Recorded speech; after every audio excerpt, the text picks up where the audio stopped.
Online fraud કરવામાં ભારતીય યુવાનોના ઉપયોગ કરતી ચાઇનીઝ ઠગોની જાળમાં વડોદરાના 2 યુવકો ફસાયા। જો કે સુરત પોલીસે એક યુવકને બચાવ્યો છે, પરંતુ વડોદરાના એક યુવકનો પત્તો ન લાગતા તેઓએ પોલીસની મદદ માંગી। વડોદરામાં કડિયાકામ કરી અને ગુજરાન ચલાવતા પરિવારનો યુવક તુષાર રાણપુરા છેલ્લા કેટલાક સમયથી પરિવારથી સંપર્ક વિહોણો થયો છે।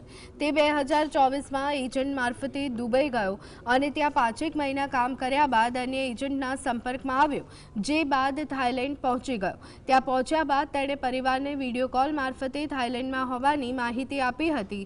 જો કે બાદમાં ધીમે ધીમે તેના પરિવાર સાથેનો સંપર્ક તૂટી ગયો। પરિવારને આશંકા છે કે તે મુશ્કેલીમાં છે, તેમજ સરકાર તેમની મદદે આવે। સુરત પોલીસ કમિશનરે ગુપ્ત ઓપરેશન કરાવી ચાઇનીઝ ઠગોથી સુરત અને વડોદરાના 2 યુવકોને મ્યાનમારમાંથી છોડાવ્યા હતા, પરંતુ વડોદરાના હજી એક યુવકનો પત્તો લાગ્યો નથી।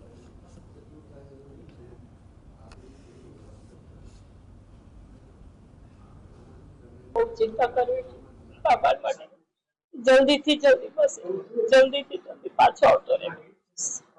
અમારી એક જ છે, છેલ્લે 5 મહિના પહેલા અમારે વાત થઈ હતી કે મમ્મી સહી સલામત છે, તમે ચિંતા ના કરશો, પાછો આવીશ।